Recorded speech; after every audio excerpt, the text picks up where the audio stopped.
It's my pleasure and a great honor to present to you Dr. Anna פישר, NASA astronaut. I'm very happy to be here in Israel. This is my first trip, and I'm especially happy to be able to talk to a group of young students such as yourself that are interested in going into pursuing careers in science and technology. How many of you are interested in the space program? Good. And we're going to need all of you. Let me just tell you real quickly, I have a lot of material to cover. You'll see that I'm very passionate and excited about going into space and the space program. But I just want to tell you real briefly how I got interested in the program. I was the age of many of you in this room. I was 12 years old in 7th grade. And this was back in the day before iPods and iPhones and all of that sort of thing. I was in Fort Campbell, Kentucky. My father was in the Army.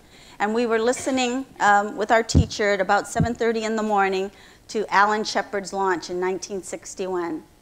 I remember that moment as though it were yesterday, because at that moment I said to myself, I want to be an astronaut. But I didn't know that that would be possible to be an astronaut. All the astronauts were men, and they were fighter pilots and test pilots. And I didn't have any idea that I would get to do that. So all these many years later, when I was finally selected in the first group of women selected for the space shuttle program, that dream finally came true. And it came true because I worked really hard at school, and I studied, and I kept that dream in the back of my head. So as you're listening to the rest of my story, as I talk about how I went into space and what it's like, I just want each of you who has a dream in the back of your mind to remember that those dreams are possible if you work really hard. Just real briefly, all the astronauts in the United States, plus our international partners, come to the Johnson Space Center. As you can see, it looks very much like a university campus, and that's where I live. I was in the first group of women selected for the United States space program for the space shuttle in 1978, along with Shannon Lucid, Ray Seddon, Kathy Sullivan, who was the first woman to do a spacewalk, Judy Resnick, myself, and Sally Ride. This was after water survival training. One of the first things you do when you're assigned to a crew is design your patch, and you can see my patch here. But I was also the first mother to fly in space, so you'll see that there are 6 stars up there, and since I got to design the patch, I added a star for my little daughter who was 14 months old when I flew. When I flew, it was before the Challenger accident, so we wore flight suits very similar to what I'm wearing now. And we flew as a crew of 5. Now when we're going, in the later shuttle flights, we flew crews of 7. I flew on board the Space Shuttle Discovery.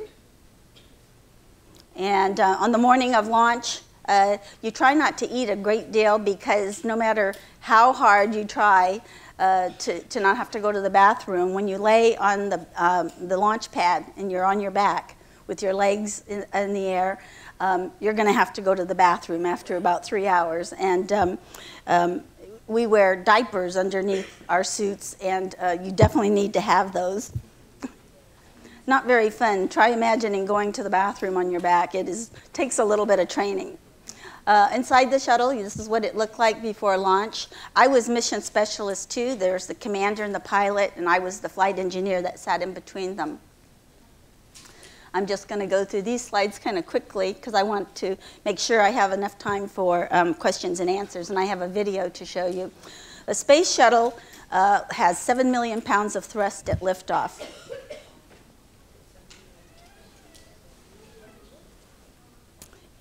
Let's see here.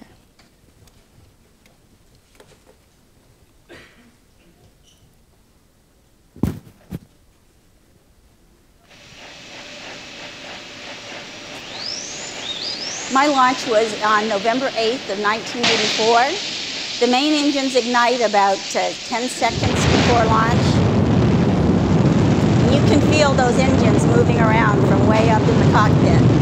And then when the solid rockets ignite, know where you're going, but you definitely know you're going somewhere in a hurry. As I said, over 7 million pounds of thrust at liftoff. First stage has got a lot of vibration, a lot of noise. After the shuttle clears the pad, it rotates to get into the proper orbital insertion, for the proper orientation to get in the right inclination. And then at about 2 minutes into the flight,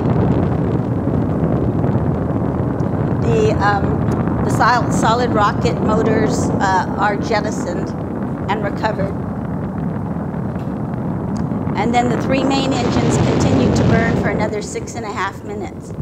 The total time of ascent going, and this is true for pretty much every launch vehicle, is about 8.5 minutes to go from 0 kilometers per hour to 28,000 kilometers per hour in about 8.5 minutes, which is probably the time that you get when you're going between your classes.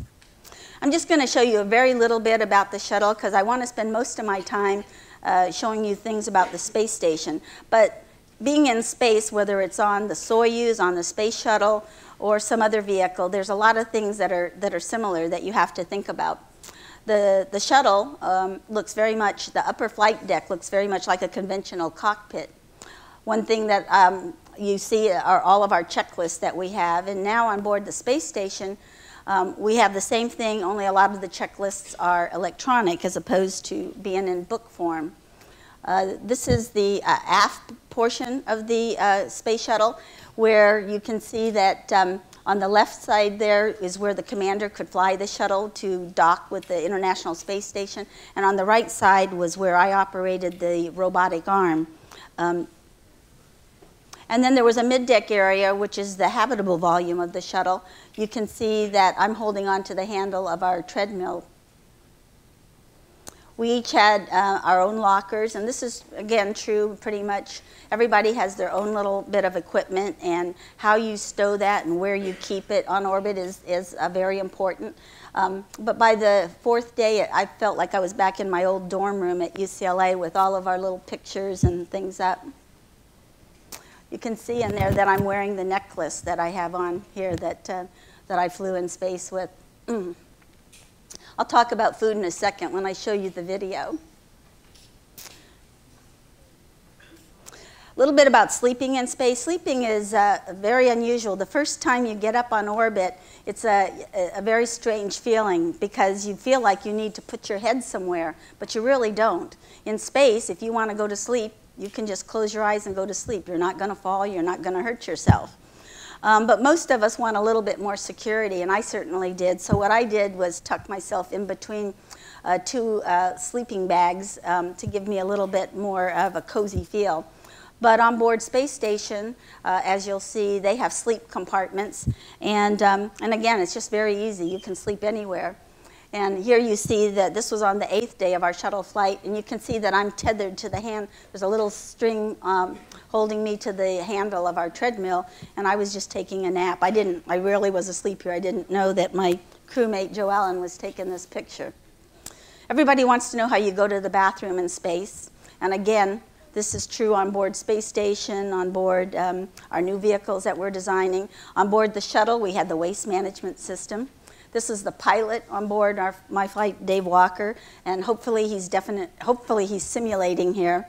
But the waste management system is very similar to those porta potties, the little bathrooms that you'll have when you go to a festival or something like that. And then we use vacuum extraction to kind of help things along. And I think I'll leave the rest to your imagination. One thing I will mention is that that was one checklist that you followed religiously, very carefully, because you did not want to mess that one up, or you would be very unpopular with your crewmates. The one thing that NASA added for flying both male and female crew members was the privacy curtain, but as you can see, it doesn't really give you all that much privacy. And one thing I was particularly careful of, being a female with my 4 male colleagues, was I was very careful to not let things float away that I didn't want to get teased about. I'm not going to talk much about my flight because I want to get on to other things, but it was a very exciting mission early in the space shuttle program. We launched 2 satellites. After the Challenger accident, we decided that we weren't going to launch satellites with humans. We would use expendable rockets. And then we had the real pleasure of retrieving 2 satellites that were placed in an improper orbit. We were the first flight to ever bring hardware back from orbit. And we did that by donning a manned spacesuit, and you see one of the crew members flying the manned maneuvering unit over. I was operating the robotic arm from inside the space shuttle, and I cannot tell you just how exciting and how fun that mission was. I'm going to just show you a video. This is a scene taken on the last day before our deorbit burn. You have to check all the flight control services and make sure that all your electronic equipment that you need for re-entry are working, and this is Rick Hauk and Dave Walker working through that procedure on the flight deck. Here you see Dave as he is going from the flight deck down to the mid-deck, and you can see how much easier it is. The ladder is really used for when you get into the space shuttle on the ground. We used to play games with what little free time we had, and you really didn't have much. Starting on the flight deck, seeing who could float down to the mid-deck without touching anything and land into the foot restraints and go the farthest. That was our tool chest that was used for any repairs or excuse me, cleaning and things like that we had to do, the sleep restraints that I showed you in the earlier slides. And then that's the airlock. And the airlock is where our spacesuits were stowed, and also the means by which you leave the pressurized volume of the space shuttle to go out and do a spacewalk into the vacuum of space. Here you see Dave and Dale doing some repairs and having to remove the panels. I thought that for certain I was at least going to get away from having to do any cleaning for 2 weeks, but nope. Had to get out the vacuum cleaner to clean all those filters because all the equipment on board the shuttle was air-cooled. But it's a lot easier when you can float up to the ceiling and clean things. A little bit about how we prepared meals. The food on board Space Station was a lot like backpacking food, and this is the very same type of food that we carry on board the International Space Station. We used to, we would take 2 of us to get together and get out the meals and add water. There's a water dispenser so that you can add water. One of my favorite meals was beef stroganoff. And here you see when we were particularly good, our commander rewarded us. And it's really fun in 0G that you can eat in a far more interesting way than you do here on the ground, as you'll see in just a second.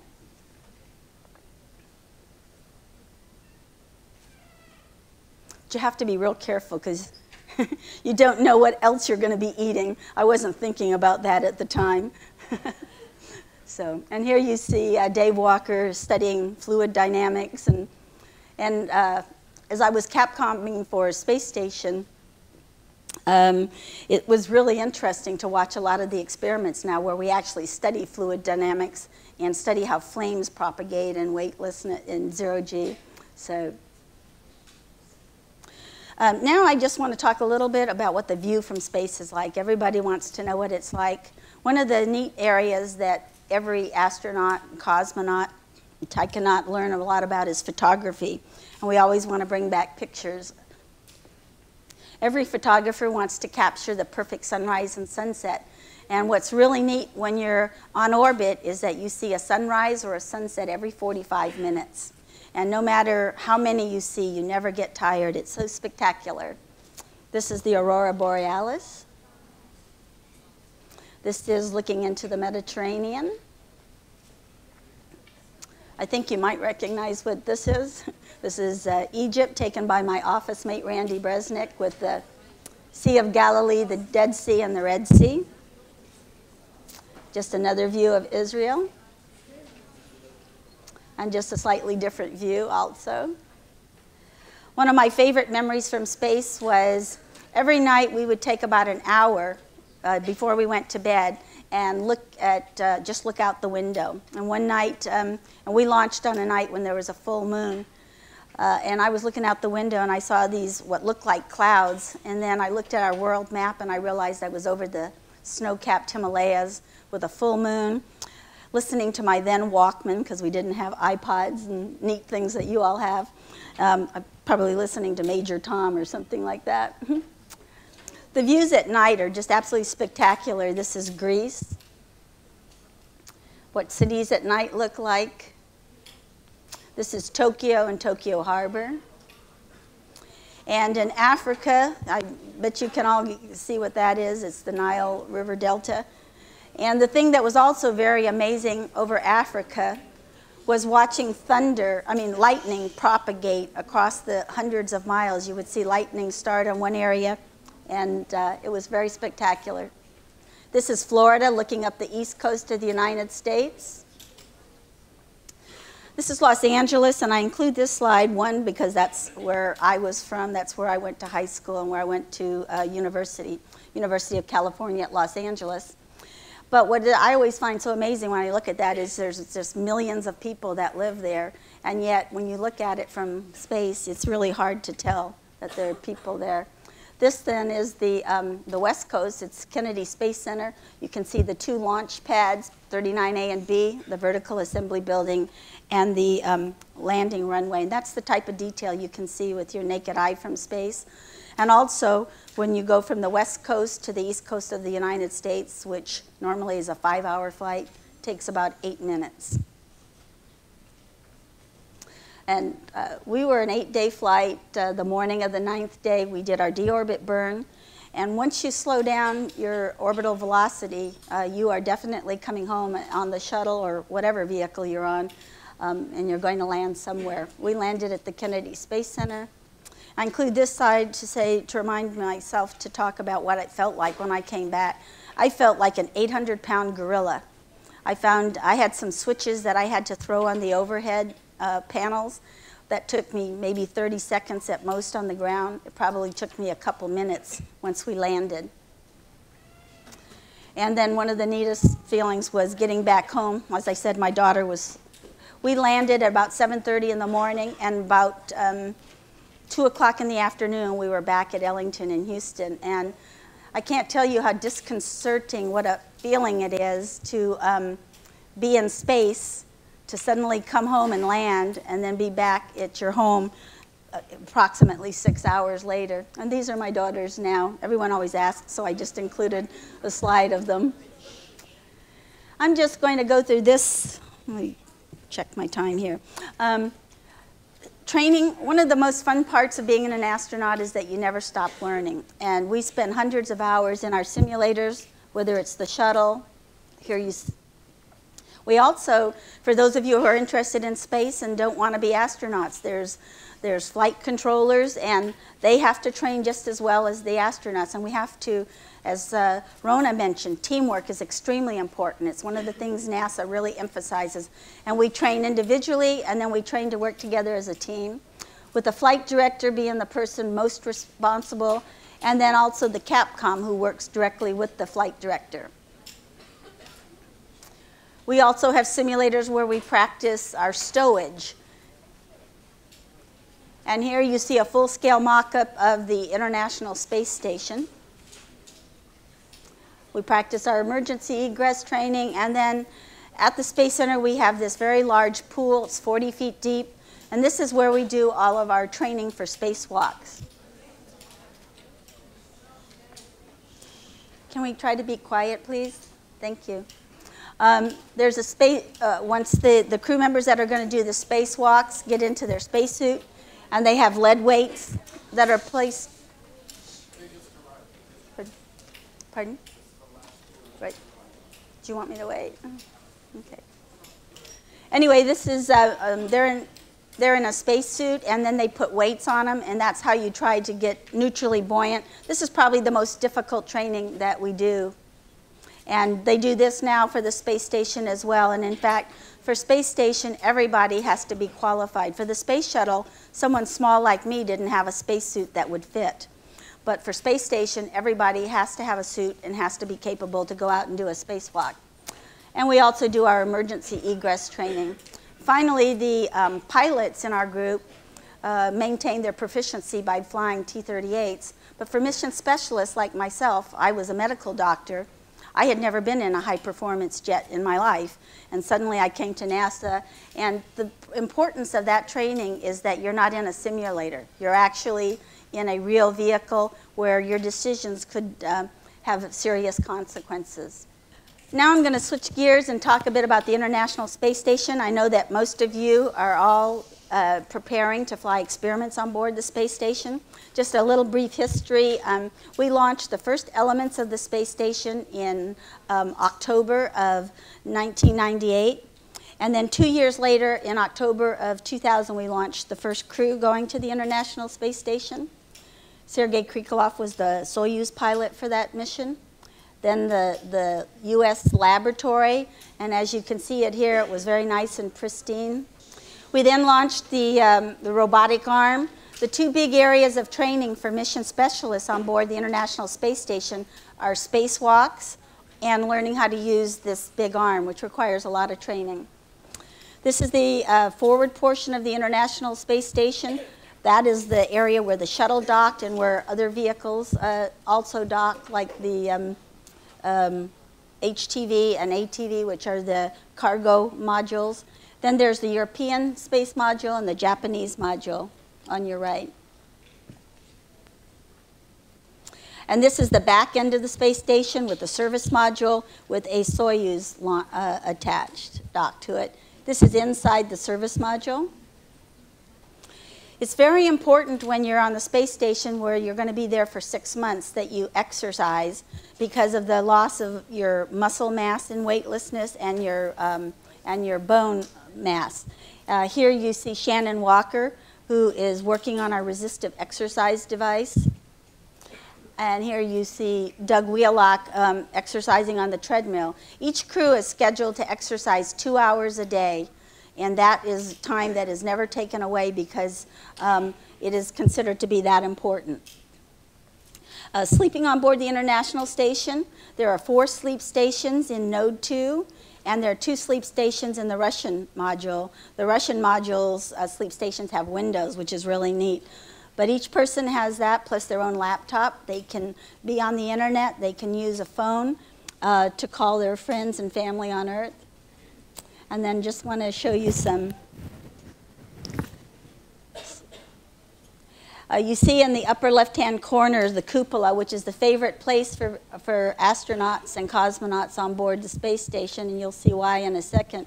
Because with the 6 windows around and the window looking directly down at the ground, it is the most fun place to go sit when you have a free moment, and it's where where most of the photographs that you see are taken from. And it's also where we operate the robotic workstation and the big arm. And then I just include this slide just to show you, this was an artist's depiction of what the space station was going to look like before we ever started. And then you can see that the final result was very similar to that. We flew 135 space shuttle missions. This is a photo of the space shuttle on the pad. Now, the way that we have to launch into orbit, the only capability we have of getting humans into space is with the Russian Soyuz. So often when students ask me what they should learn to become an astronaut, Russian is, at the moment, for probably the next 10 years or so, is going to be the major way of getting into space. So those of you who take Russian will have an advantage because it's a very difficult language to learn.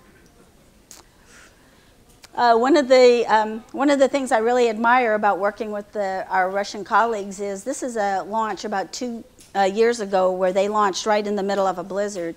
And I don't know of any other launch vehicle that can launch under those conditions. Now I'm going to show you a brief tour of the International Space Station, and then I'll be concluding and be happy to take your questions after that. This is the Bayo, top of the Soyuz. As high as you can.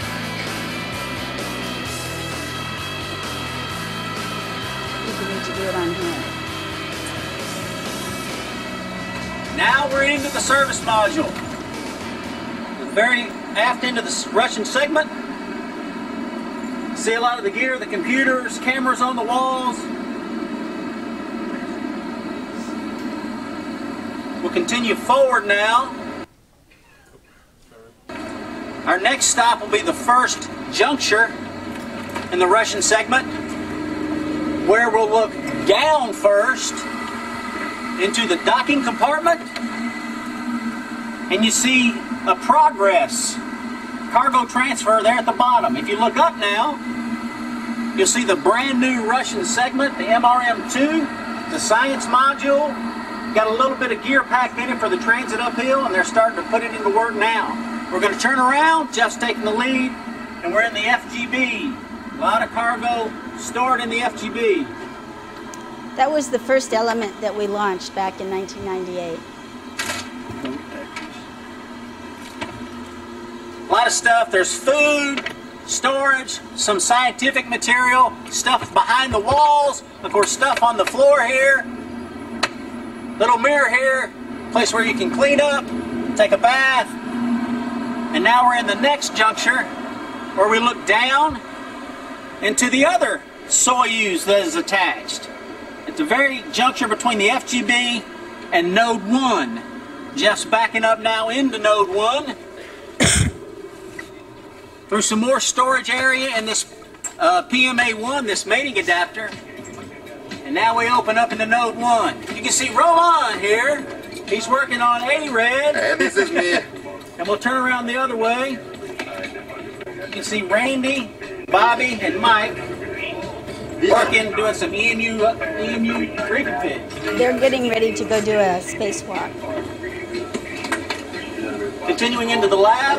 Say hi, Frank. Hello, everybody. Commander. ISS Commander. Hello. Frank DeWin. Robotics workstations.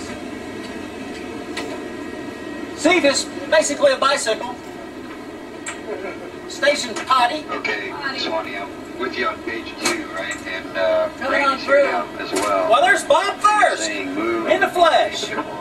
Sitting here in Node 2. Bobby's calling. Coming up Node 2, of course, a connection for various parts of the station. We'll look this way into Columbus. You can see the station spacewalking suits, the EMUs, are stashed there on the ceiling. Some more storage on the floor. Japanese experimental module, the GEM, with another sleep station on the floor, other things stored here and there. A working laboratory. Come on, we're into the shuttle now, through the primary mating adapter.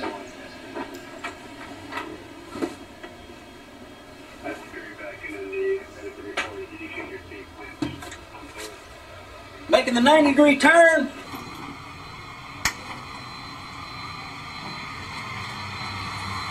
Now we're on the mid-deck. There's our commander, Charlie Hallbaugh, Bill Scorch. And now we're continuing up to the flight deck.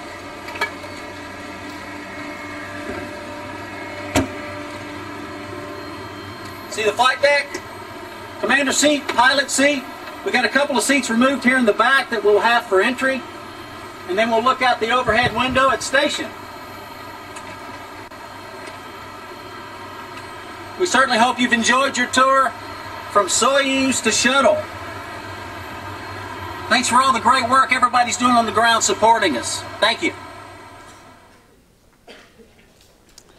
I hope that gives you a bit of a feel of what it's like to be on board the International Space Station. The space station is about the size of a 5-bedroom home here on the ground. The way we rotate on space station is we have 2 Soyuz crews, as Butch mentioned in that video. So crews come up 3 at a time. Currently, this was Expedition 36. Then the 3 crew members on the left leave the space station, leaving just 3 people on board. And then the next 3 launch up, which are the 3 on the right. And currently who we have on board, we're on Expedition 38 with the 3 on the left that have just arrived a short while ago, and the 3 that have been up there for a while. This is how you get in the Soyuz to get ready to come back home. They land with a single parachute in the Siberian desert. Everyone describes that landing as like being in a controlled car crash. And afterwards, after being on orbit for 6 months, and I can talk about that a little more if you like, we have a lot of, it's very hard to walk, so the Russians carry people to the vehicles that are, the jets that are taking them back to Star City and to the United States. Just very briefly, on the United States side, I'm working right now on the design of the Orion vehicle, which is going to be another capsule type vehicle. That's going to be our vehicle to leave low Earth orbit and go beyond. And the Orion vehicle is capable of carrying 4 people. Originally, we wanted it to carry all 6 crew members, so 6-person crew could go up to the space station together instead of this rotation. But we wound up having to go with 4. The difference is the Orion vehicle is going to land in the water. And here you see us working on our displays. And hopefully this is the vehicle that's going to take us to the moon, to an asteroid, and hopefully many years from now or to Mars. Maybe one of you in the room will be someone who will get to do that. And then in the United States, we're developing a commercial capability to go to the space station. And I'm not going to talk about that a lot, but the SpaceX, which I'm sure you've heard about, Sierra Nevada, and Boeing are all in competition for that. And that will be the vehicle that will go up to the space station. We all are standing on the shoulders of those who went before us, the Apollo 1, the Challenger crew, and then the Columbia crew. And we want to continue space exploration to honor our colleagues. Here you see the Columbia crew and Elon. I want to close with this slide, and then I'll take your questions. My grandmother passed away a few years ago at the age of 105. She was born in 1898 and started in the horse and buggy days that you see at the bottom of this slide. And she lived to see the development of commercial aviation, and then lived to see her granddaughter go into space.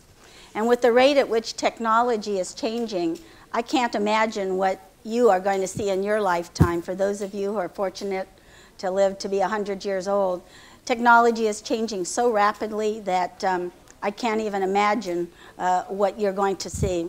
But I hope that as you study hard in school and learn about science and technology, learn about teamwork, work on the experiments that you all are developing for the International Space Station, I really envy your future, and I hope that perhaps somebody in this room will be a part of that team that puts the first steps on Mars. With that, I think I'll stop and thank you for your attention and take any questions you might have.